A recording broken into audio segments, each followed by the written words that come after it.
హల్లెలూయా! ఎంతమంది సంతోషంగా ఉన్నారండి? ఆయన సన్నిధిలో ఎల్లప్పుడూ, ఎప్పుడూ ఆనందం ఉంటది. సమాధానం ఉంటది. ఎంతమంది నమ్ముతున్నారు? నమ్మిన ప్రతి ఒక్కరు ఆయనిచ్చిన సమాధానాన్ని, ఆనందాన్ని ఎల్లప్పుడూ అనుభవిస్తాం. సరే. యోబు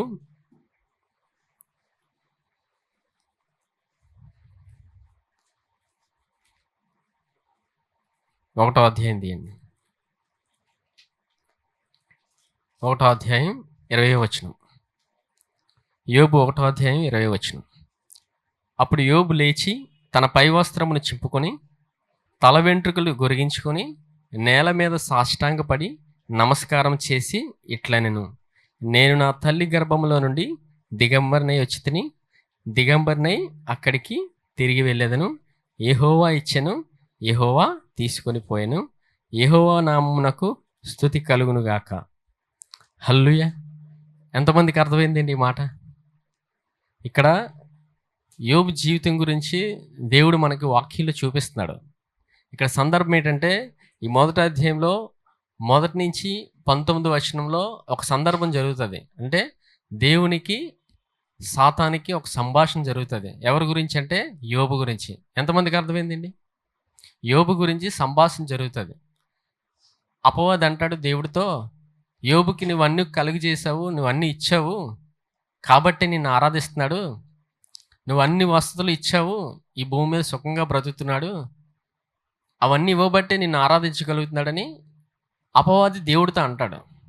దేవుడితోని అన్నప్పుడు దేవుడు అపవాదితో చెప్తాడు సరే అని. ఏమనంటే, తన ప్రాణాన్ని ముట్టుకోనివ్వద్దు అంటాడు దేవుడు. యోబు ప్రాణాన్ని తప్ప మిగతాది నీ ఇష్టమని దేవుడు ఎప్పుడైతే ఆ మాట చెప్పినప్పుడు అపవాది యోబు దగ్గరికి వచ్చి తనకు కలిగినదంతా తీసివేస్తాడు. అంటే అక్కడ అర్థం ఏంటంటే, దేవుడు తీసినట్టు కాదు. ఇక్కడ ఒక సందర్భం జరిగింది. యోబు మాటను బట్టి మనకు అర్థమవుతుంది. చూడండి 20వ వచనం చూడండి. అప్పుడు యోబు లేచి తన పైవస్త్రం చింపుకొని, తల వెంట్రుకలు గొరిగించుకొని, నేల మీద సాష్టాంగపడి నమస్కారం చేసి ఇట్లనెను: నేను నా తల్లి గర్భంలో నుండి దిగంబరినై వచ్చితిని, దిగంబరినై అక్కడికి తిరిగి వెళ్ళెదను. యెహోవా ఇచ్చెను, యెహోవా తీసుకొని పోయెను. యెహోవా నామమునకు స్తుతి కలుగునుగాక. ఏమని చెప్తాడండి? యెహోవా ఇచ్చి యెహోవా తీసుకొని వెళ్ళిపోయాడంట. ఎంతమంది చెప్పారండి జీవితంలో? ఏదైనా జీవితంలో ఒక కష్టం వచ్చినా, జీవితంలోని ఏదైనా ఒక భయంకరమైన స్థితి వచ్చినా, నేను ఎందుకు ఈ స్థితికి వచ్చాను, ఎందుకు ఇలా నా జీవితంలో జరిగింది అని ఎంతమంది అనుకున్నారు? ఎవరు చెప్పట్లేదు. పోనీ మనసులో అనుకున్నారా? చాలాసార్లు అనుకుని ఉంటాం.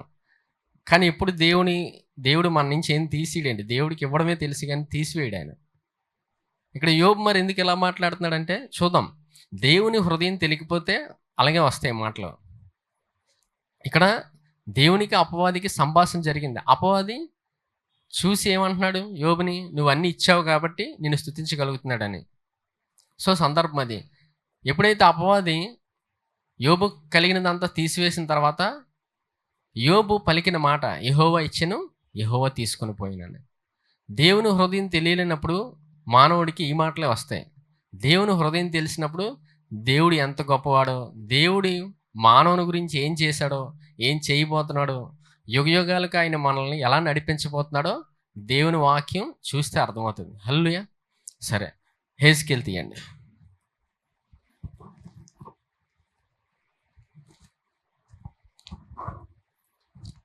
యెహెజ్కేలు 33వ అధ్యాయం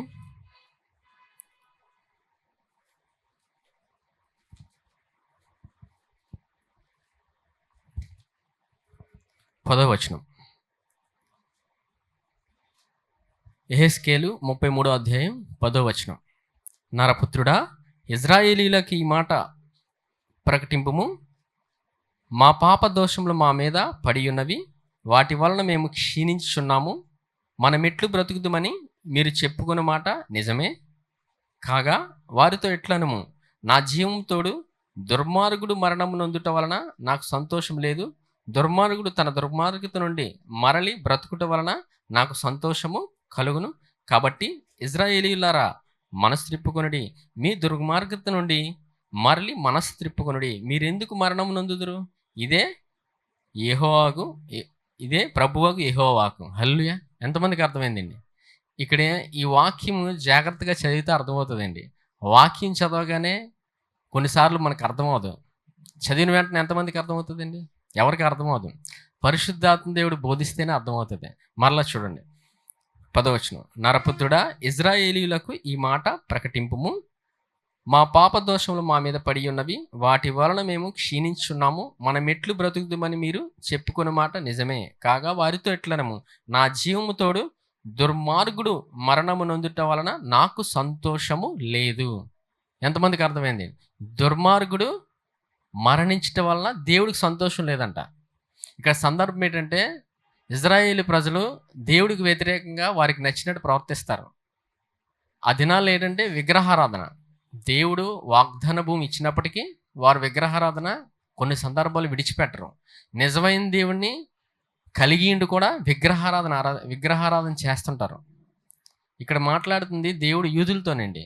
ఇజ్రాయేలు ప్రజలంటే యూదులు, అంటే దేవుడు ఎంచుకున్న ప్రజలు. దేవుడు ఎంచుకున్న ప్రజలంటే మనకు కూడా వర్తిస్తుంది. ఎంతమందికి అర్థమైందండి? చెప్తాను, సందర్భం చెప్తాను మీకు అర్థమైనట్లు. ఇక్కడ విగ్రహారాధన అంటే మనం ఏం చేయట్లేదు కదా విగ్రహారాధన అనుకుంటాం. విగ్రహారాధన అంటే మన రీతిలో మానవుడు తన సామర్థ్యాన్ని నమ్ముకోవడం. నేను చేయగలను, నాకు అన్నీ తెలుసు, నేను ఏమైనా చేయగలను అనుకోవడం. మానవుని యొక్క సామర్థ్యాన్ని నమ్ముకొని ముందుకెళ్ళడమే విగ్రహారాధన. ఎంతమందికి అర్థమైందండి? దేవుని కృప మీద ఆధారపడినప్పుడు దేవుని కృపలో వెళ్తాం. అందుకే దేవుని హృదయం తెలుసుకుంటే ఈ భూమి మీద ఎలా ప్రయాణించాలో తెలుస్తుంది మనకి. దేవుని వాక్యం ఏం చెప్తుంది, దేవుడు ఎలా నడిపించిపోతున్నాడు, దేవుని విధానాలు ఏంటి, దేవుని గొప్ప కృప ఏంటి, దేవుని హృదయం ఏంటనేది మనకు అర్థమవుతుంది వాక్యంలో చూసినప్పుడు. ఇక్కడ చూస్తే ఈ వచనం అర్థమైతే ఈ దినం దేవుడు ఎంత కృపనిచ్చాడో, ఆయన సంఘంలో ఎంతగా ఆయన కృపను విడుదల చేస్తున్నాడు, ఈ వాక్యం అర్థమైతే అర్థమవుతుంది. ఈ ఒక్క వాక్యం చాలండి ఈరోజు ఈ వాక్యం అంతటికి. ఇదే మూలం. చూడండి 10వ వచనం. నరపుత్రుడా, ఇశ్రాయేలీయులకు ఈ మాట ప్రకటింపుము. మా పాప దోషంలో మా మీద పడి ఉన్నవి, వాటి వలన మేము క్షీణించున్నాము. మనమెట్లు బ్రతుకుదుమని మీరు చెప్పుకున్న మాట నిజమే. కాగా వారితో ఇట్లనము, నా జీవము తోడు దుర్మార్గుడు మరణం నొందుట వలన నాకు సంతోషము లేదు. దుర్మార్గుడు తన దుర్మార్గత నుండి మరలి బ్రతుకుట వలన నాకు సంతోషము కలుగును.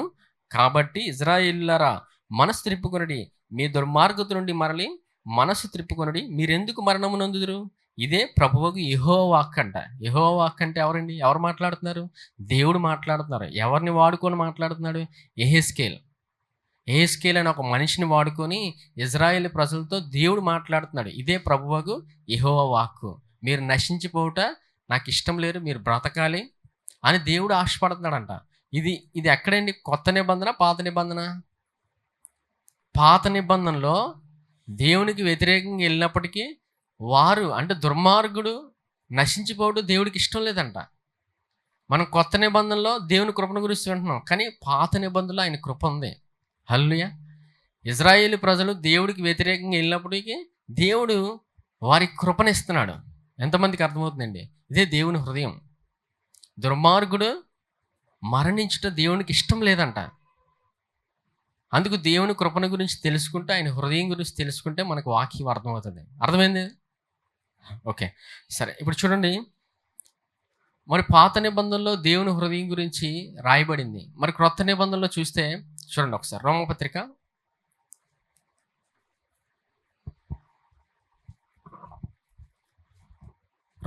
2వ అధ్యాయం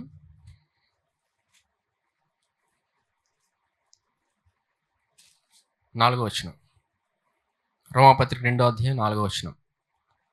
దేవుని అనుగ్రహము మారు మనసు పొందుటకు నిన్ను ప్రేరేపించినదని ఎరుగక, ఆయన అనుగ్రహైశ్వర్యమును, సహనమును, దీర్ఘశాంతమును తృణీకరించుదువా?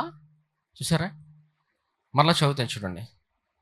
దేవుని అనుగ్రహము మారు మనసు పొందుటకు నిన్ను ప్రేరేపించినదని ఎరుగక, ఆయన అనుగ్రహైశ్వర్యమును, సహనమును, దీర్ఘశాంతమును తృణీకరించుదువా అని పౌలు రోమా సంఘానికి రాస్తున్నాడు. దేవుడు ఇచ్చిన గొప్ప కృపను, దీర్ఘశాంతాన్ని చూపిస్తున్నాడంట. చూడండి, దీర్ఘశాంతం అంటే దేవుడు ఈ మానవుని వల్ల ఎంత దీర్ఘశాంతం చూపుతున్నాడంటే, ప్రతి మానవుడు రక్షించబడాలని దేవుడు ఓపికతో ఉన్నాడంట. ఆయన దీర్ఘశాంతాన్ని చూపుతున్నాడు. అలాగే ఈ సంఘంలో కూడా దేవుడిచ్చిన కృపను పొందుకోక వారికి నచ్చినట్టు వ్యవహరిస్తున్నప్పుడు పౌలు ద్వారా దేవుడు మాట్లాడుతున్నాడు ఇక్కడ. దీర్ఘశాంతం దేవుడు చూపుతున్నాడని. దేవుడు ఎల్లవేళలా మన యందు దీర్ఘశాంతంగా ఉంటాడు. ఎందుకంటే ఒక్కరోజు కాకపోయినా ఒకరోజైనా ఆయన యొద్దకు వస్తామని, ఆయన కృప గురించి తెలుసుకుంటామని, ఆయన కృపలో ఎదుగుతామని, ఆయన ఆ విషయంలో దీర్ఘశాంతం చూపుతాడంట. అందుకు మానవులు ఏం చేస్తారంటే కష్టపడుతుంటారు. భూమి మీద ఏదో సాధించాలని, ఏదో చేయాలని కష్టపడుతుంటారు. దేవుడేమో ఆయన కృపనిచ్చి నడిపిస్తుంటే, మనిషి ఏమో తన సామర్థ్యాన్ని నమ్ముకొని ప్రయాణిస్తుంటాడు. అందుకే ఈ సందర్భంలో మాట్లాడుతున్నాడు, దేవుని కృప గురించి తెలుసుకోమని. ఎంతమందికి అర్థమవుతుందండి? దేవుని కృపణ గురించి తెలుసుకోమని ఇక్కడ పౌలు ద్వారా దేవుడు మాట్లాడుతున్నాడు. మళ్ళీ చూడండి, దేవుని అనుగ్రహము మారు మనసు పొందుటకు నిన్ను ప్రేరేపించున్నదని ఎరుగక ఆయన అనుగ్రహ ఐశ్వర్యమును దీర్ఘశాంతమును సహనమును దీర్ఘశాంతమును తృణీకరించుదువా? 5వ వచనం, నీ కాఠిన్యమును మార్పు పొందని నీ హృదయమును అనుసరించి ఉగ్రత దినమందు అనగా దేవుని న్యాయమైన తీర్పు బయలుపరచబడి దినమందు నీకు నీవే ఉగ్రతను సమకూర్చుకొడుచున్నావు. ఇక్కడ భయపడకండి.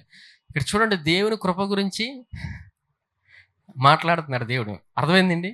దేవుడి కృప ఎల్లవేళ మన యందు చూపిస్తున్నాడు, దీర్ఘశాంతాన్ని చూపుతున్నాడు. ఎన్నిసార్లు దేవుడికి వ్యతిరేకంగా వెళ్ళినా ఆయన ఓపికతో ఉన్నాడంట. మొదటి వచనంలో చూసాం, దుర్మార్గుడు మరణించుట దేవుడికి ఇష్టం లేదంట. దుర్మార్గులు అంటే ఎవరండి? మన భాషలో భయంకరమైన తప్పు చేయడం, హత్యలు చేయడం మనకు తెలిసినవి. ఇవి మానవులుగా మనం ఆలోచిస్తాం. దేవుని దృష్టిలో ఏంటంటే దుర్మార్గత అంటే ఆ రోజుల్లోని నిజమైన దేవుణ్ణి ఎరుగక వారు విగ్రహాలు చేసుకొని ప్రవర్తిస్తుంటారు. ఈ విధానంలో చూసుకుంటే మన విధానంలో మనిషి సామర్థ్యాన్ని నమ్ముకొని ఈ భూమి మీద ప్రయాణిస్తుంటాడు. దేవుడు ఆయన కృపణిస్తుంటాడు. మనిషి ఏమో తన సామర్థ్యాన్ని నమ్ముకొని నేను చేయగలను, నేను అన్నీ చేయగలను, నేను ఏమైనా చేయగలను. అందుకే చాలాసార్లు కొన్నిసార్లు దేవుడి దగ్గరికి వెళ్ళరు.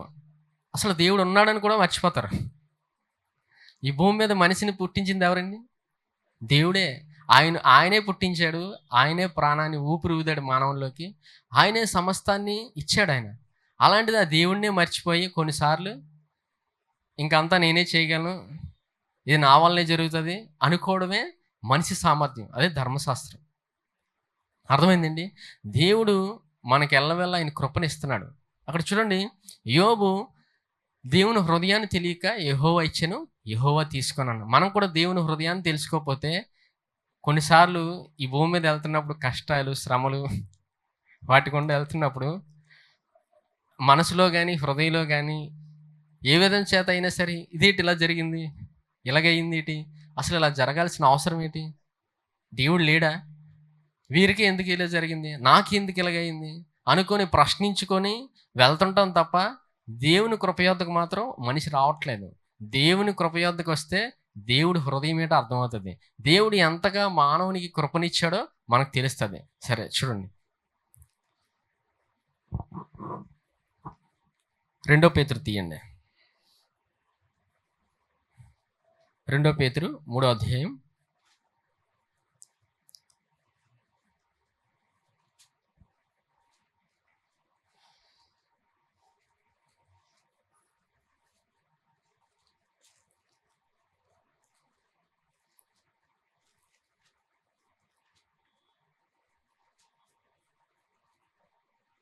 2 పేతురు 3వ అధ్యాయం 9వ వచనం చూడండి.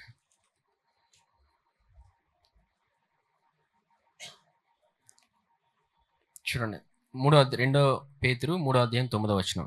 కొందరు ఆలస్యమని ఎంచుకున్నట్లు ప్రభు తన వాగ్దానం గురించి ఆలస్యం చేయవాడు కాడు గాని ఎవడను నశింపవలనని ఇచ్చయింపక అందరూ మారు మనసు పొందవాలని కోరుచు మీ ఎడల దీర్ఘశాంతము గలవాడై ఉన్నాడు. అయితే ప్రభు దినము దొంగ వచ్చినట్లు వచ్చును. ఆ దినమున ఆకాశములు మహాధ్వనితో గతించిపోవును, పంచభూతములు మిక్కటమైన వేండ్రముతో లయమైపోవును, భూమియు దాని మీదనున్న కృత్యములను కాలిపోవును. ఇవన్నీ ఇట్లు లయమైపోవును గనుక ఆకాశంలో రగులుకొని లయమైపోవునట్టు, పంచభూతములు మహావేండ్రంతో కరిగిపోవునట్టు, దేవుని దినపు రాకడ కొరకు కనిపెట్టుచు దానిని అపేక్షించుము. మీరు పరిశుద్ధమైన ప్రవర్తనతోనూ భక్తితోనూ ఎంతో జాగ్రత్త గలవారై ఉండవలను. సరే, చూడండి పై వచనం చూడండి. కొందరు ఆలస్యమని ఎంచుకున్నట్లు ప్రభువు తన వాగ్దానం గురించి ఆలస్యం చేయవాడు కాడు గాని, ఎవడనూ నశింపవలని ఇచ్చేంపక అందరూ మారు మనసు పొందవలని కోరుచు మీ ఎడల దీర్ఘశాంతం గలవాడై ఉన్నాడు. అర్థమైందండి? దేవుడు మానవుని ఎడల ఆయన దీర్ఘశాంతాన్ని చూపుతున్నాడు. ఎంతగా అంటే ప్రతి మనిషి ఆయన తెలుసుకోవాలని, ఆయన కృపణ గురించి తెలుసుకోవాలని ఇక్కడ మాట్లాడుతున్నాడు. పేతురు ద్వారా దేవుడు మాట్లాడుతున్నాడు.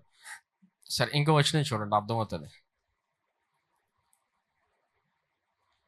ఇందులోనే 15వ వచనం చూడండి.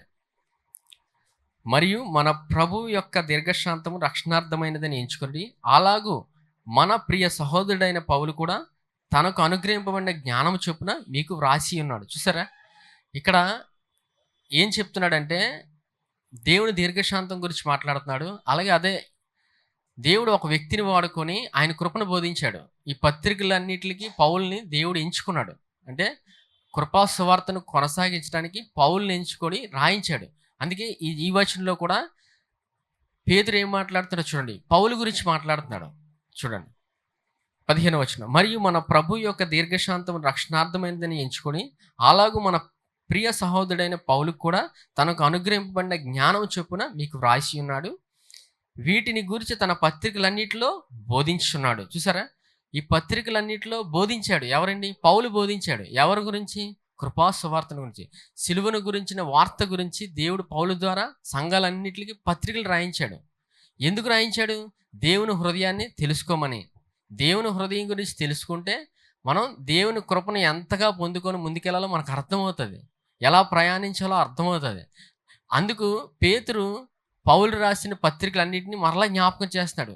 పత్రికలన్నీ రాసింది కృపను గురించి అని, ఆయన కృపను గురించి తెలుసుకోమని, ఆయన దీర్ఘశాంతాన్ని తెలుసుకోమని, దేవుడు ఎంత ఓపిక కలిగి ఉన్నాడో తెలుసుకోమని పత్రికలు రాయించాడు దేవుడు పౌలు వాడుకొని. ఇదే సందర్భంలో పౌలు గురించి పేతురు మాట్లాడాడు.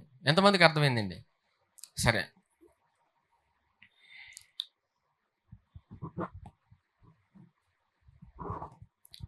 యెహెజ్కేలుకి రండి. యెహెజ్కేలు 18వ అధ్యాయం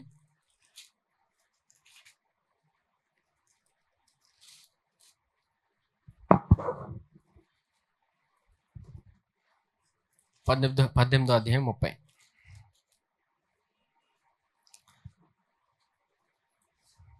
కాబట్టి ఇశ్రాయేలులారా, ఎవని ప్రవర్తన బట్టి వానికి శిక్ష విధింతురు?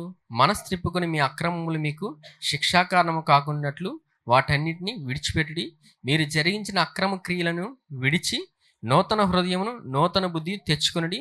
ఇశ్రాయేలులారా, మీరెందుకు మరణం నొందురు?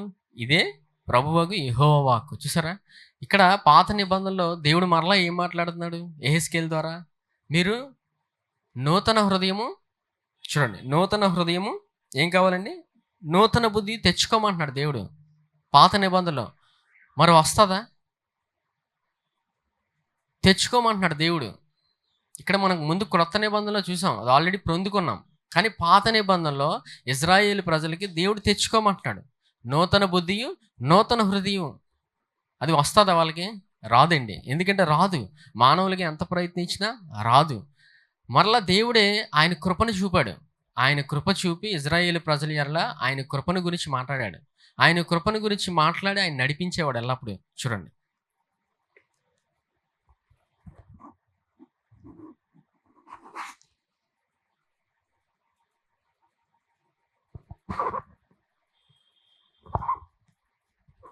సరే, గలతీలికి రండి. గలతీలికి 3వ అధ్యాయం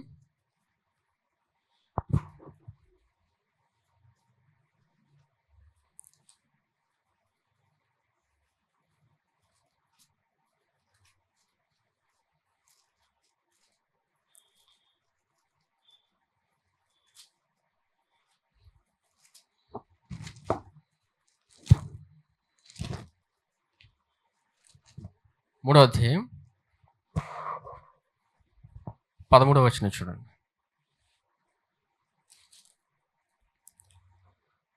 ఆత్మను గూర్చిన వాగ్దానము విశ్వాసం వలన మనకు లభించినట్లు అబ్రహాము పొందిన ఆశీర్వచనము క్రీస్తు యేసు ద్వారా అన్యజనులకు కలుగుటకై క్రీస్తు మన కోసం శాపమై మనలో ధర్మశాస్త్రం యొక్క శాపము నుండి విమోచించెను.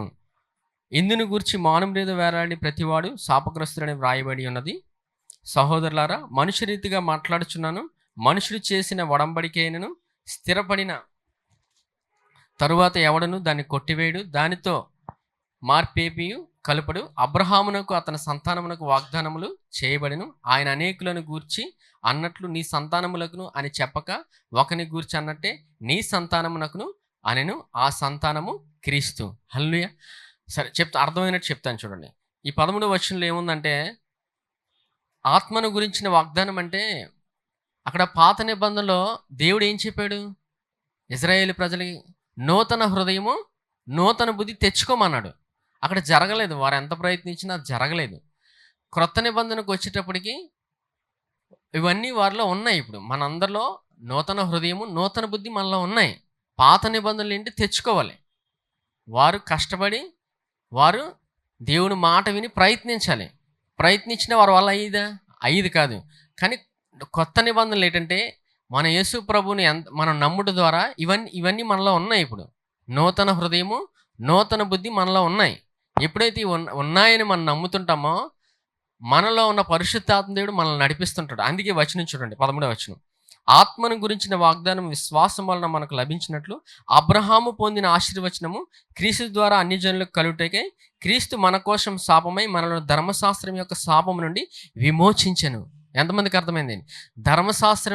ధర్మశాస్త్రం నుండి వచ్చే శాపం నుంచి దేవుడు మనల్ని విమోచించాడు. అంటే అర్థం ఏంటంటే, పాత నిబంధనలో వారి యొక్క సామర్థ్యాన్ని బట్టి వెళ్ళారు. అంటే ఆజ్ఞలు పాటించాలి. 10 ఆజ్ఞలు పాటించడం అంటే ఏ మానవుని వల్ల సాధ్యపడుతుంది. 10 ఆజ్ఞలు పాటించాలంటే వారు ప్రయత్నించేవారు. 10 ఆజ్ఞలు పాటిస్తేనే, దేవుడి మాట వింటేనే వారికి ఆశీర్వాదం. అర్థమవుతుందండి వాక్యం? కొంచెం పాత నిబంధన నుంచి కొత్త నిబంధన నుంచి తీసి మాట్లాడే విషయంలో పాత నిబంధనలు ఏంటంటే కొన్ని మర్మాలు ఉంటాయి అందులోని. అవి కొంచెం జాగ్రత్తగా వినండి. ఎందుకంటే పాత నిబంధనలు ఏంటంటే బుద్ధిని తెచ్చుకోవాలి, నూతన హృదయం తెచ్చుకోవాలి వాళ్ళు. దేవుడు చెప్పాడు కానీ యెహెజ్కేలులో. క్రొత్త నిబంధనకు వచ్చేటప్పటికి అబ్రహాముకి ఇవ్వబడిన ఆశీర్వాదం మనం కలిగి ఉన్నాం. ఎవరి వలన? క్రీస్తు ద్వారా. అర్థమవుతుందండి? ఇప్పుడు ఆ బుద్ధి ఆ నూతన హృదయం మనలో ఉంది ఇప్పుడు. అందుకే ఇక్కడ దేవుడు ఏం చెప్తున్నాడు? శాపం నుండి మనం విమోచించబడ్డాం. ఎవరి వల్ల? యేసు ప్రభు ద్వారా. ఇప్పుడు మనం శాపం నుంచి విమోచించబడ్డామంటే మనం నూతన సృష్టి. ఎంతమంది నమ్ముతున్నారండి? అందుకే మనం యేసు ప్రభు నుంచి వచ్చిన గొప్ప ఆశీర్వాదాన్ని మనం పొందుకున్నాం ఈరోజు. ఎంతమందికి అర్థమవుతుందండి? మళ్ళీ చూడండి, 14వ వచనం, 13వ వచనం. ఆత్మను గురించిన వాగ్దానము విశ్వాసం వలన మనకు లభించినట్లు అబ్రహాము పొందిన ఆశీర్వచనము క్రీస్తు ద్వారా అన్యజనులకు కలుగుటకే క్రీస్తు మన కోసం శాపమై మనలను ధర్మశాస్త్రం యొక్క శాపం నుండి విమోచించెను. చూసారా? ధర్మశాస్త్రం నుండి ఏమొచ్చేదండి? శాపం వచ్చేది. ఆ శాపం నుండి దేవుడు మనల్ని విమోచించాడు. ఆయన ఈరోజు గొప్ప ఆశీర్వాదాన్ని మనం పొందుకున్నాం యేసు ప్రభు ద్వారా. ఇది దేవుని అద్భుతమైన కృప. ఈ దినం ఎందుకు ఇది ఎన్నిసార్లు చెప్తున్నానంటే, ఒక దుర్మార్గుడు మరణించడం దేవుడికి ఇష్టం లేదు. దుర్మార్గుడు ఏంటి? నీతిమంతుడు కాదు. అర్థమవుతుందా? దుర్మార్గుడు మరణించితే దేవుడికి ఇష్టం లేదు. అలాంటిది ఈరోజు ఆయన అంగీకరించిన తర్వాత, నీతిమంతులుగా ఆయన చేసిన తర్వాత, ప్రతి ఆపద నుండి ప్రతి కష్టం నుండి ఆయన తప్పిస్తాడు. ఎంతమందికి అర్థమవుతుందండి? ప్రతి కష్టం నుండి ప్రతి బాధ నుండి ఆయన తప్పిస్తుంటాడు. అందుకే చూడండి, కీర్తనలు 91 కీర్తన తీయండి.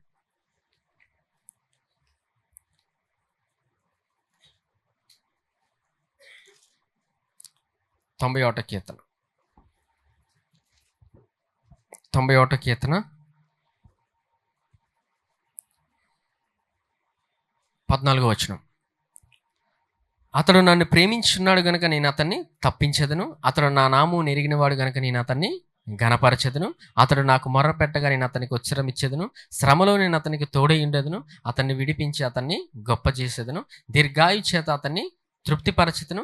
నా రక్షణ అతనికి చూపించేదను. ఈ వాక్యం మనందరికీ తెలిసండి. ఈ వాక్యం మర్మం ఏంటంటే చూడండి, 14వ వచనంలో అతడు నన్ను ప్రేమించున్నాడు గనుక నేను అతన్ని తప్పించేదను అని ఉంది. దేవుణ్ణి ప్రేమించడం అంటే ఏంటండి?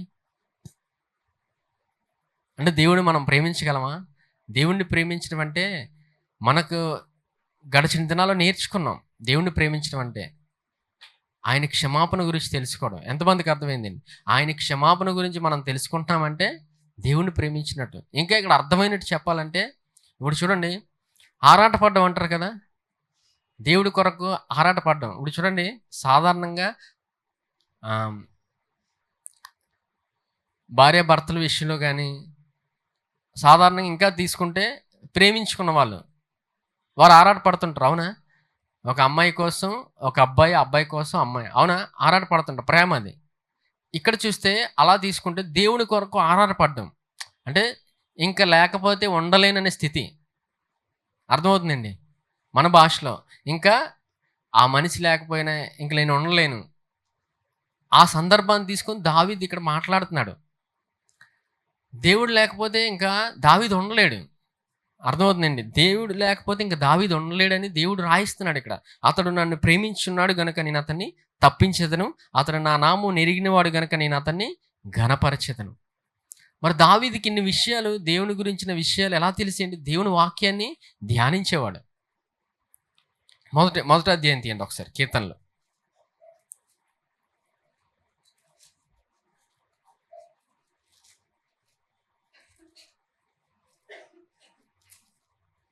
మొదటి అధ్యాయం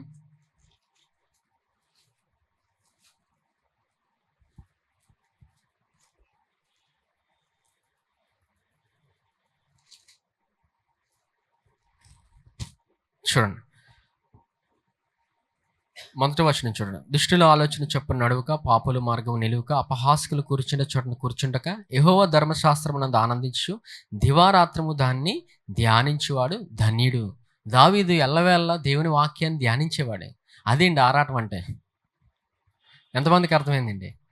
దేవుణ్ణి ప్రేమించడం అంటే ఆరాట పడ్డం, దేవుని క్షమాపణ తెలుసుకోవడం, దేవుని వాక్యాన్ని వినడం. దావీదు దేవుని వాక్యాన్ని ధ్యానించేవాడు. దేవుని కొరకు అంతగా తృష్ణగా ఉంటాడమన్నా. దుప్పి నీటి వాగుల కొరకు ఆశపడుతున్నట్టు, దేవా నా కొరకు నా ప్రాణము ఆశపడుతుందని చెప్తున్నాడు.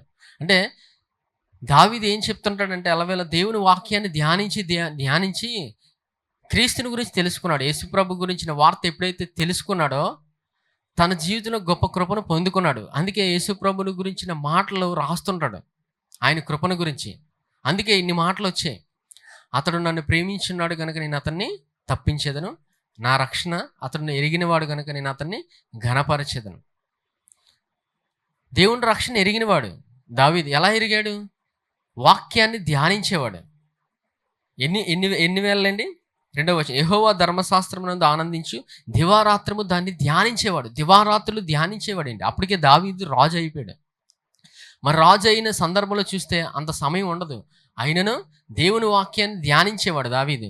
దేవుని వాక్యాన్ని ధ్యానిస్తే మనకు అర్థమవుతుంది దేవుని హృదయం ఏటో. అర్థమవకపోతే యోబు వలె మాట్లాడతారు, యెహోవా ఇచ్చెను యెహోవా తీసుకోను. అర్థమైందండి? దేవుని కృప ఎంతగా ఉందంటే, ఆ దుర్మార్గుడి యెడల దేవుడు అంత కృపను చూపాడు. ఆయన ఆ దుర్మార్గుడు మరణించడం దేవుడికి ఇష్టం లేదు. అలాంటిది ఒక నీతిమంతుడికి చిన్న ఆపద వస్తే ఆయన ఏమైనా ఆనందంగా ఉండడండి. ఆయన రానివ్వడు. అసలు ఆనందం సంగతి వేరు, ఆయన రానివ్వడు. నీతిమంతుడు విశ్వాస మూలముగా జీవించునని ఉంది. విశ్వాసం ఎలా వస్తుంది? వాక్యం వినుట ద్వారా. వాక్యాన్ని ధ్యానిస్తే నీతిమంతుడు విశ్వాస మూలంగా జీవిస్తాడు ఈ భూమి మీద. అది ఆయన ఇచ్చిన మన కృప. ఆయన వాక్య రూపంలో ఉన్నాడు. వాక్యాన్ని మనం ఎంతగా వింటుంటామో, వాక్యాన్ని మనం తెలుసుకుంటామో, మనం ముందుకు వెళ్ళగలం. అందుకు దేవుడు ఇక్కడ ఏం నేర్పిస్తున్నాడంటే, ఒక దుర్మార్గుడు మరణించిన దేవుడికి ఇష్టం లేదు. ఆయన అంతగా కృపను చూపుతున్నాడు మానవుని యెడల. అంత కృపనిచ్చాడు ఆయన. మరి ఇంత కృపను చూపిన తర్వాత ఇంకా ఎందుకు తెలుసుకోలేకపోతున్నామంటే దానికి ఒకటే మూలం. చూడండి, సామెతలు 1వ అధ్యాయం తీయండి.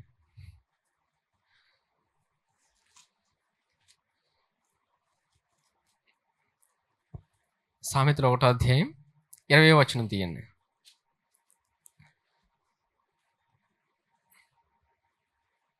జ్ఞానము వీధులలో కేకలు వేయుచున్నది, సంత వీధుల్లో బిగ్గరగా పలుకుచున్నది, గొప్ప సందడి గల స్థలములలో ప్రకటన చేయుచున్నది, పురద్వారములను ద్వారములలోను పట్టణములోను జ్ఞానము ప్రచురించుచు తెలియజేయుచున్నది ఎట్లనగా, జ్ఞానము లేని వారులారా మీరెన్నాళ్ళు జ్ఞానం లేని వారుగా ఉండకూడదురు.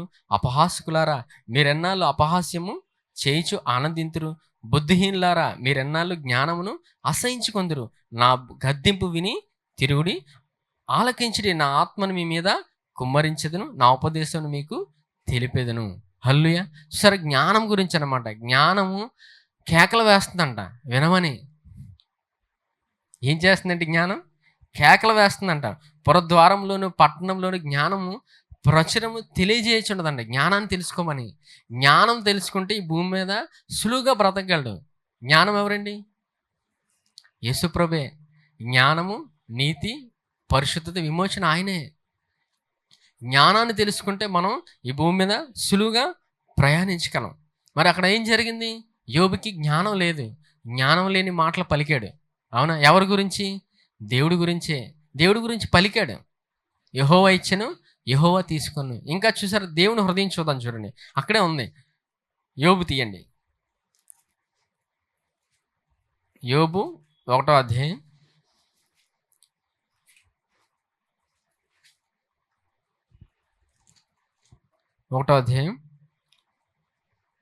6వ వచనం.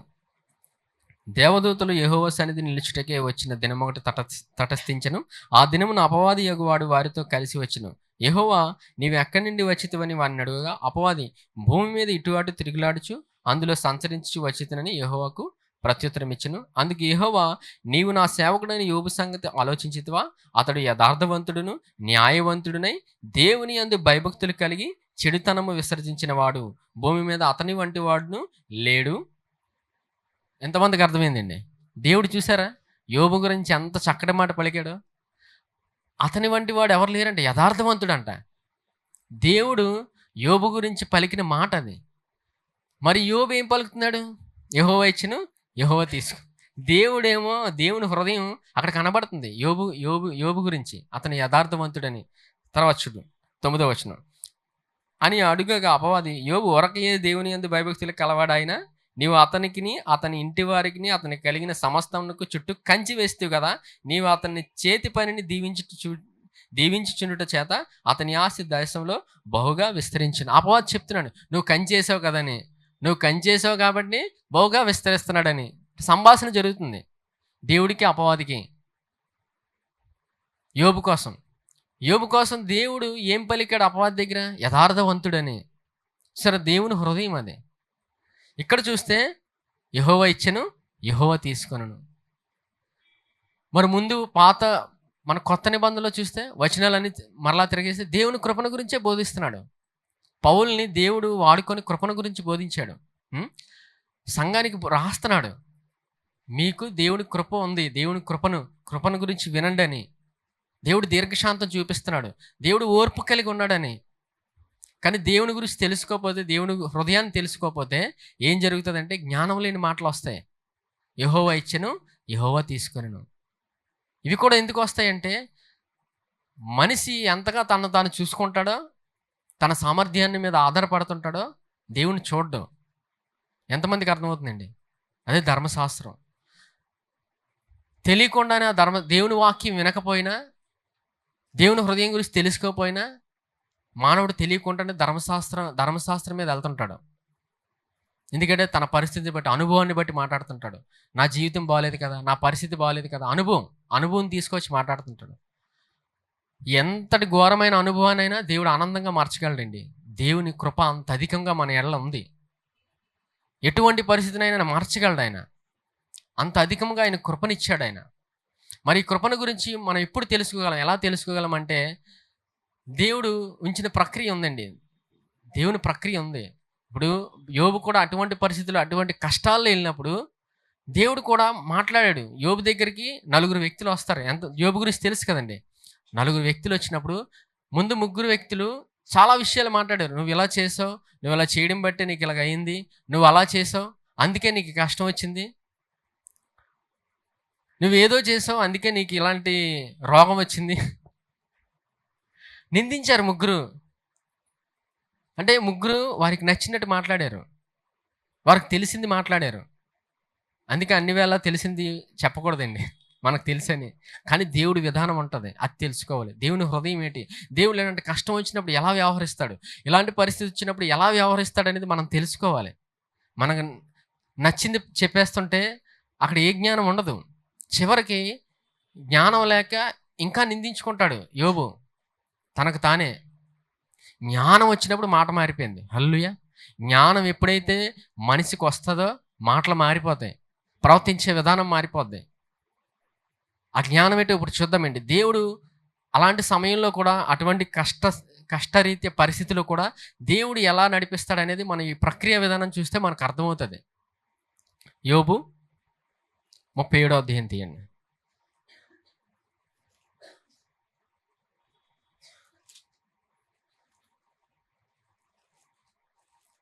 37వ అధ్యాయం 23వ వచనం.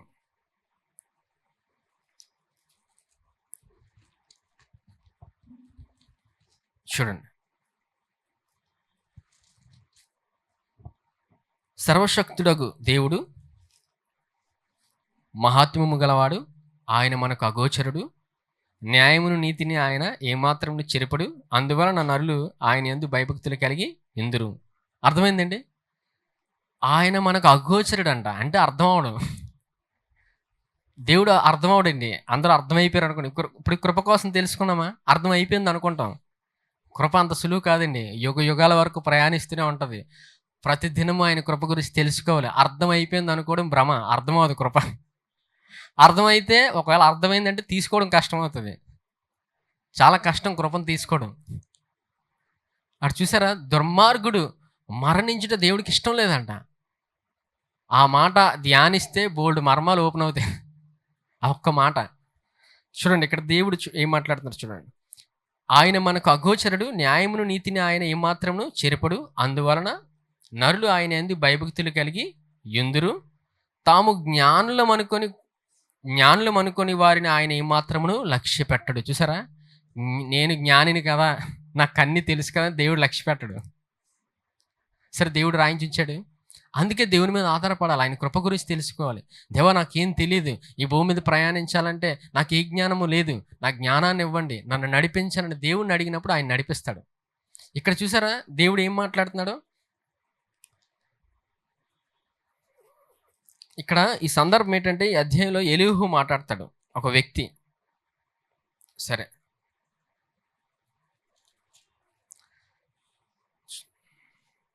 ఇక్కడ ఎలీహు మాట్లాడడం ద్వారా దేవుడు ఆ వ్యక్తిని వాడుకొని మాట్లాడతాడు ఈ సందర్భం. ఏమని? ఆయన మనకు అగోచరుడు, న్యాయమును నీతిని ఆయన ఏమాత్రమును చెరుపుడని. అంటే అర్థం ఏంటంటే, యోబుతోని ఆ వ్యక్తి ఏం మాట్లాడుతున్నాడంటే, చివరి వ్యక్తి అనమాట. నలుగురు వ్యక్తులు వస్తారు, ముగ్గురు వ్యక్తులు కాకుండా చివరి వ్యక్తి మాట్లాడతాడు, ఒక యవనస్తుడు మాట్లాడతాడు. చూసారా, యవనస్తుడు మాట్లాడుతున్నాడు చివరి వ్యక్తి. ఏమని? న్యాయమును నీతిని ఆయన ఏమాత్రమును చెరుపుడని. అంటే అర్థం ఏంటంటే, నీకు చేసింది దేవుడు కాదని అర్థమైందండి. జ్ఞానం ఇస్తున్నాడు. నువ్వు అన్నావు కదా, యెహోవా ఇచ్చెను యెహోవా తీసుకొనని. ఇది యెహోవా ఇచ్చెను యెహోవా అని నువ్వు పలికావు కదా, దేవుడు ఇస్తాడు కానీ తీసుకోడు నాయన అని చెప్తున్నాడు. అర్థమైందండి? దేవుడు ఇచ్చేవాడే కానీ తీసుకోడు. ఆయన నీతి ఏంటి? ఆయన న్యాయం నీతిని ఆయన ఏమాత్రము చెరపడు. ఆయన నీతి ఏంటి? మనకిచ్చేవాడు ఆయన. మన జీవితంలో అన్నీ ఇస్తాడండి, ఆయన తీసుకోడు. యోబుకి ఏం లేక పలుకుతున్నాడు ఆ మాట? జ్ఞానం లేక. జ్ఞానం లేనప్పుడు ఆ మాట వస్తుంది. ఆయన కృపను గురించి తెలుసుకుంటే మనకు దేవుని హృదయం అర్థమవుతుంది. అదే దేవుని కృప గురించి తెలుసుకోకపోతే మనిషి తన సొంత సామర్థ్యాన్ని వాడుతుంటాడు, తనకు నచ్చిన జ్ఞానాన్ని వాడతాడు. అలాంటి జ్ఞానం వాడినప్పుడు దేవుడికి ఇష్టం ఉండదండి. ఇక్కడ అదే రాయిస్తున్నాడు చూడండి. తాము జ్ఞానులం అనుకుని వారిని ఆయన ఏమాత్రమును లక్ష్య పెట్టడు. చూసారా, అంటే ఇక్కడ సందర్భం ఏంటంటే, ఇటువంటి పరిస్థితిలో కూడా దేవా నీ కృపను నాకు దయచేయండి అని ఆధారపడినప్పుడు దేవుని కృప గురించి అర్థమవుతుంది. ఎంతమందికి అర్థమవుతుందండి? ఇక్కడ దేవుడు ఆ చివరగా వ్యక్తిని వాడుకొని మాట్లాడుతున్నాడు. ఈ సందర్భాన్ని తీసుకుంటే దేవుడి కుటుంబంలో నుంచి ఒక వ్యక్తిని ఎంచుకుంటాడండి. ఎంతమందికి అర్థమవుతుంది? దేవుడు కుటుంబంలో నుంచి ఒక వ్యక్తిని ఎంచుకుంటాడు. ఆయన ఎంచుకున్న వ్యక్తి ఎలా ఆ వ్యక్తిని చాలా బాగా చూసుకోవాలి, సులువుగా చెప్పాలంటే. ఎందుకంటే దేవుడు ఎంచుకున్నాడు. దేవుడు ఎంచుకున్నాడంటే ఆ వ్యక్తి ద్వారా దేవుడు ఏదో చేయబోతున్నాడు. హల్లెలూయా! దేవుడు నడిపించే విధానం ఉంటుంది. మొదటగా ఏం తెలియకపోవచ్చు, నెమ్మది నెమ్మదిగా ఆయన కృప అర్థమవుతున్న కొలది, ఆయన కృప గురించి తెలుసుకుంటున్న కొలది, దేవుని హృదయం అర్థమవుతున్నప్పుడు జ్ఞానం వస్తది. జ్ఞానం వచ్చినప్పుడు ఎలా ప్రవర్తించాలో తెలుస్తది. లేకపోతే ఏమి అర్థం అవ్వదు. సరే చూడండి. చివరగా ఏమైందో చూద్దాం యోబు జీవితంలో.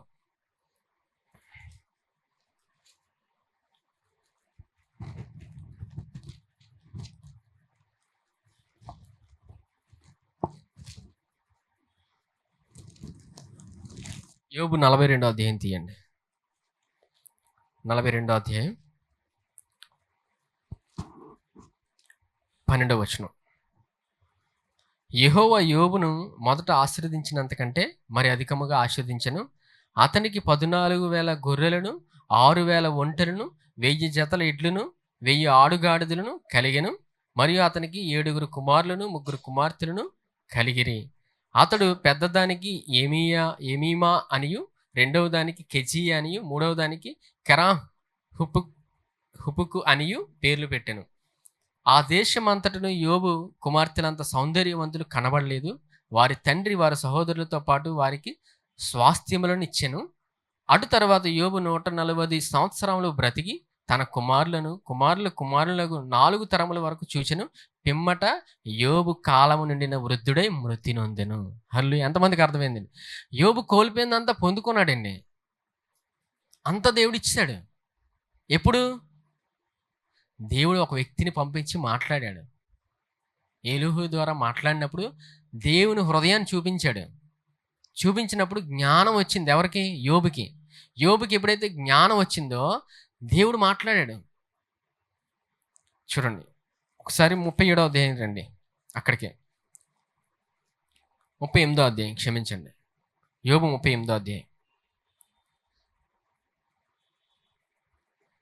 అప్పుడు యెహోవా మొదటి నుంచండి. అప్పుడు యెహోవా సుడిగాలిలో నుండి ఇలాగ యోబునకు ప్రత్యుత్తరం ఇచ్చెను.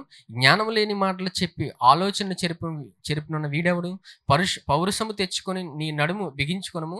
నేను నీకు ప్రశ్న వేయుదును, నీవు దాన్ని నాకు తెలియచెప్పుము. ఇక్కడి నుంచి సందర్భంలో దేవుడు మాట్లాడతాడండి. మీరు ఇంటికి వెళ్ళక చదవండి, సమయం లేదు. దేవుడు మాట్లాడిన తర్వాత దేవుడు ఒక వ్యక్తిని వాడుకొని జ్ఞానం వస్తుంది. ఆ వ్యక్తి మాట్లాడిన తర్వాత దేవుడు సుడిగాలిలో నుంచి మాట్లాడతాడు. జ్ఞానం వచ్చిన తర్వాత యోబుకి అర్థమవుతుంది. యోబుకి అర్థమైన తర్వాత తెలుసుకుంటాడు, నేను మాట పలికింది సరైంది కాదని. ఎప్పుడైతే సరైంది కాదని జ్ఞానం వచ్చినప్పుడు తెలిసినప్పుడు దేవుని గొప్ప ఆశీర్వాదాన్ని పొందుకుంటాడు. ఎంత గొప్ప ఆశీర్వాదం అంటే చూడండి, చివరి వచనం చూడండి. 42వ అధ్యాయం చివరి వచనం, 16వ వచనం. 42:16. అటు తరువాత యోబు 140 సంవత్సరములు బ్రతికి తన కుమారులకు 4 తరముల వరకు చూచెను. ఎన్ని తరాలండి? 4 తరాలు చూశాడు. పిమ్మట యోబు కాలము నిండిన వృద్ధుడై మృతి నొందెను. ఎలాగయ్యాడండి? కాలము నిండి వృద్ధుడయ్యాడు. ఎన్ని సంవత్సరాలు బ్రతికాడు? 140 సంవత్సరాలు బ్రతికాడు. 4 తరాలు చూశాడు. అర్థమవుతుందండి? అందుకే జ్ఞానం లేకపోతే నేను ఈ భూమి మీద ఎందుకున్నాను, త్వరగా చనిపోతే బెటర్గా, ఎందుకున్నానో నాకు తెలియట్లేదు, నాకు ఎంత కష్టం వచ్చి పడింది. దేవుని హృదయం తెలుసుకుంటే గొప్ప ఆశీర్వాదాన్ని అనుభవిస్తాం. యోబు వలె కాలము నిండిన వృద్ధాప్యం దాకా దేవుడు తీసుకెళ్తాడు. దేవుడు నిర్ణయించిన కాలం వరకు వెళ్తాడని అర్థమండి. దేవుడు ప్రతి మనిషికి ఇక్కడ కాలాన్ని నిర్ణయిస్తాడు. ఆ కాలాన్ని నిర్ణయించిన కాలంలో దేవుడు మనల్ని జీవితంలో ఎలా నడిపిస్తున్నాడో అదంతా అనుభవిస్తాం. ఎప్పుడు? దేవుని హృదయాన్ని తెలుసుకున్నప్పుడు జ్ఞానం వస్తుంది. జ్ఞానం వచ్చినప్పుడు ఎలా ప్రవర్తించాలో మనకు తెలుస్తుంది. లేదా ఎందుకు పుట్టానో నాకు తెలియదు, అసలు నేను ఎందుకు బ్రతుకుతున్నానో తెలియదని ఈ మాటలు వస్తాయి. దేవుని కృప గురించి తెలుసుకుంటే దేవుడు మన ఎడల ఆయన నిర్ణయించిన, మనకి ఏదైతే నిర్ణయించాడో ఈ భూమి మీద ఆ జీవితాన్ని అనుభవిస్తాం. హల్లెలూయా. ఖచ్చితంగా అనుభవిస్తామండి. ఆయన కృపను తెలుసుకున్నప్పుడు, ఆయన హృదయాన్ని మనం ప్రతిదినము తెలుసుకుంటున్నప్పుడు మన ఎడల ఆయన ఎంత కృప ఇచ్చాడో, ఎంత జ్ఞానం ఇచ్చాడో, మనకి ఎంత అభిషేకాన్ని ఇచ్చాడో తెలుస్తుంది. దేవుని అభిషేకం అంటే ఏంటండి? దేవుని హృదయం తెలుసుకోవడమే. దేవుని అభిషేకం అంటే చప్పట్లు కొట్టడం మాత్రమే కాదండి. అక్కడితో ఆగిపోకండి. ఆరాధన చేసినప్పుడు చప్పట్లు కొడతారు, అవునా? నిజమే, చప్పట్లు కొడతారు, కానీ అంతటితోనే అయిపోతారు. అసలైంది ఏంటి? దేవుని హృదయం తెలుసుకోవడం, అదే అభిషేకం. దేవుని హృదయం తెలుసుకుంటే అది అభిషేకం అవుతుంది. అప్పుడు మనం దేవుడు మన జీవితంలో ఏంటి నిర్ణయించాడు, మనం ఎందుకు ఉన్నాం అనేది తెలుస్తుంది ఈ భూమి మీద. ఇది ప్రాముఖ్యంగా సంఘంలోనే తెలుస్తుందండి, ఇంకెక్కడ మీకు తెలియదు. ఎక్కడ భూమి మీద దేవుడు సంఘాన్ని పెట్టాడంటే సంఘంలోనే మనిషికి ఉన్న ప్రతి ప్రశ్నకి జవాబు ఆయన ఎక్కడ ఇస్తాడు. ఆయన బయట మీకు ఎక్కడ దొరకదు. ఎందుకంటే బయట తెలియక తిరుగుతున్నారు, అంటే తన సొంత సామర్థ్యం మీద బయట పరిగెడుతున్నారు కొంతమంది. సంఘాన్ని ఈ జ్ఞానం లేక కృపణ గురించి తెలియకపోతే వేరే వైపు వెళ్ళిపోతాడు మనిషి. కృపణ గురించి తెలుసుకున్నప్పుడు, దేవుని సంఘంలోకి వచ్చినప్పుడు ఈ జీవితం ఎందుకున్నదని సంఘంలోనే తెలుస్తుంది. ఆ ప్రశ్నకు జవాబు దేవుడు సంఘంలో ఇస్తాడు. హల్లెలూయా.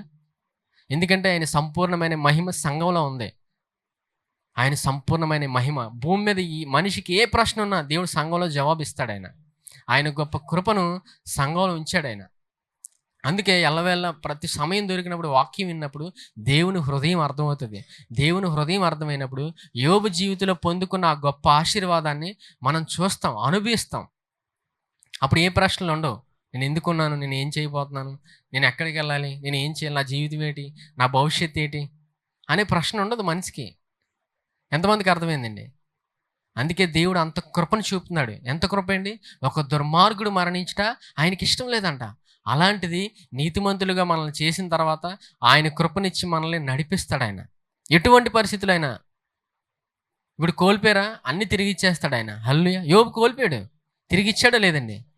తిరిగి పొందుకొని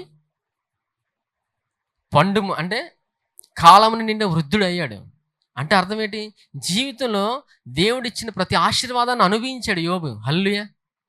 దేవుడిచ్చిన ప్రతి ఆశీర్వాదాన్ని మనం కూడా అనుభవిస్తామండి. ఆయన కృప గురించి ఎంతగా తెలుసుకుంటామో దేవుడు మనకు నిర్ణయించిన ఇచ్చిన జీవితాన్ని మనం అనుభవిస్తాం. హల్లెలూయా. ఎంతమందికి అర్థమైందండి? అంత కృపను ఇచ్చాడు ఆయన. ఎంతగా ఆయన కృపణ గురించి మనం వింటామో, ఆయన హృదయాన్ని చూస్తామో ప్రతిదీ మనకు అర్థమవుతూనే ఉంటుంది. యోబు ఎలాగైతే ఆయన ఇచ్చిన గొప్ప ఆశీర్వాదాన్ని అనుభవిస్తూ ముందుకెళ్ళాడో మనం కూడా ఆయన కృప గురించి తెలుసుకుంటూ వింటున్నప్పుడు, ఆయన కృపణ గురించి వింటున్నప్పుడు ఆయన ఇచ్చిన గొప్ప ఆశీర్వాదాన్ని మనం అనుభవిస్తాం. హల్లెలూయా. సరే, ఈ వాక్యం విన్న ప్రతి ఒక్కరు ఫలించి అభివృద్ధి చెందును గాక. ఈ సమయంలో రొట్టె ద్రాక్షరసం తీసుకుందాం. ఈ రొట్టె ఆయన శరీరానికి సాదృశ్యంగా ఉంది.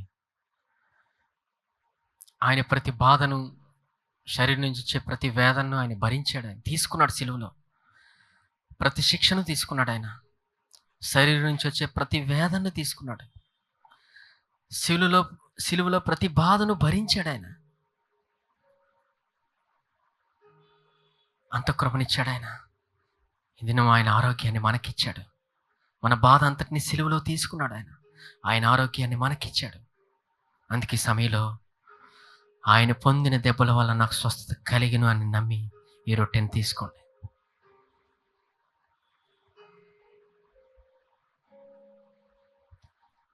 ఈ పాత్రలోనిది ఆయన రక్తానికి సాదృశ్యంగా ఉంది. మానవులందరూ రక్షించబడాలని, ప్రతి మనిషి రక్షించబడాలని ఆయన ఓపికతో ఉన్నాడు. ఆయన ఓపిక కలిగి ఉన్నాడు. ఆయన ప్రతి మనిషి రక్షించబడాలని ఆయన ఓపికతో ఉన్నాడు. ఆయన ఈ దినం మనలందరినీ రక్షించుకొని ఆయన నీతిమంతులుగా తీర్చాడు. ఆయన మనలందరినీ నీతిమంతులుగా తీర్చాడు.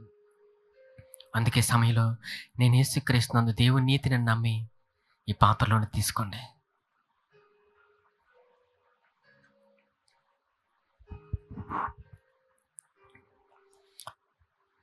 పరిశుద్ధుడైన తండ్రి, మీకు వందనాలయ్యా. అయ్యా, మీరు మాట్లాడిన విధానం బట్టి వందనాలు. అవునయ్యా, దుర్మార్గుడు మరణించడం మీకు ఇష్టం లేదు నాయన. అంత కృపను మా ఎడల చూపుతున్నావయ్యా. మేము ఎల్లప్పుడూ ఆనందంగా ఉండాలని, మేము ఆరోగ్యంగా ఉండాలని మీరు ఆశపడుతున్నారయ్యా. అంతగా మా ఎడల మీరు కృప చూపినందుకు వందనాలయ్యా. ప్రతి క్షణం మా ఎడల కృప చూపుతున్న విధానం బట్టి వందనాలయ్యా. వందనాలయ్యా. అయ్యా, మీ బిడ్డలందరినీ మీ చేతులకు అప్పగిస్తున్నాను నాయన. అయ్యా, వారి ఉద్యోగరీత్యా, వ్యాపారరీత్యా మీ జ్ఞానము, మీ కృపను దయచేయండి నాయన. మీ జ్ఞానము దయచేయండి అయ్యా.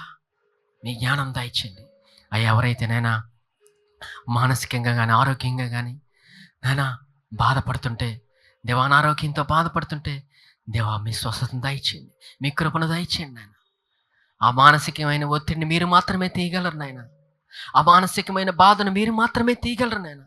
ఆ ప్రతి బాధను వేదన మీరు తీసిన విధానం బట్టి వందనాలు. మీ వాక్యం ద్వారా మీరు తీసిన విధానం బట్టి వందనాలు. అయ్యా అవునయ్యా, యోబుకి కష్టం వచ్చింది నాయన, జ్ఞానం లేక మాటలు పలికాడు నాయన. చివరికి మీ కృపనిచ్చావయ్యా. ఒక మనిషిని వాడుకొని మీరు జ్ఞానం ఇచ్చారయ్యా. సుడిగాలిలో నుంచి మీరు మాట్లాడారయ్యా. మీరు మాట ఎప్పుడైతే నానా యోబు విన్నాడో గొప్ప జ్ఞానం పొందుకున్నాడయ్యా, ఆశీర్వాదాన్ని పొందుకున్నాడయ్యా. కాలం నిన్న వృద్ధుడయ్యాడయ్యా. ఇంత కృపనిచ్చావయ్యా. తన జీవితంలో తన జీవితాన్ని అనుభవించాడయ్యా. తనకు ఏ జీవితాన్ని అయితే మీరు నిర్ణయించారో ఆ జీవితాన్ని మీ కృపను పొందుకొని అనుభవించాడయ్యా. ఈ దినం అదే కృపను మాకు ఇచ్చిన విధానం బట్టి వందనాలు. అంత కృపగలిగిన మాటలు మాకు ఇచ్చినందుకు వందనాలయ్యా. అయ్యా ఎల్లప్పుడు మీ మాటలు వింటూ దేవా మీరు ఇచ్చిన గొప్ప కృపను పొందుకొని, ఈ భూమి మీద మీరు ఇచ్చిన గొప్ప జ్ఞానాన్ని పొందుకొని ముందుకెళ్ళే గొప్ప కృపను మాకు ఇచ్చిన విధానం బట్టి వందనాలు. అటు రీతిలో మీ వాక్యం ద్వారా మాతో మాట్లాడిన విధానం బట్టి వందనాలయ్యా. మీ కృపను ప్రతి క్షణం మా ఎడల చూపుతున్న విధానం బట్టి వందనాలు. మీ కృపతో మమ్మల్ని నడిపిస్తున్న విధానం బట్టి వందనాలు. మీకు వందనాలయ్యా. అటు రీతిలోనైనా మీ బిడ్డలందరూ మీ చేతులకు అప్పగిస్తూ మా అందరితో మీరు మాట్లాడిన విధానం బట్టి వందనాలు చెల్లించుకుంటూ మమ్మల్ని అందరినీ మీరే నడిపించి మహిమ ఘనత పొందుకోమని నజరేయుడైన యేసుక్రీస్తు నామములో అడిగి వేడుకున్నాం తండ్రి. ఆమేన్. యెహోవా నిన్ను ఆశీర్వదించి నిన్ను కాపాడును గాక. యెహోవా తన సన్నిధి కాంతి ప్రకాశింపచేసి నిన్ను కరుణించును గాక. యెహోవా తన సన్నిధి కాంతి ఉదయింపచేసి నీకు సమాధానము కలుగచేయును గాక. ఆమేన్.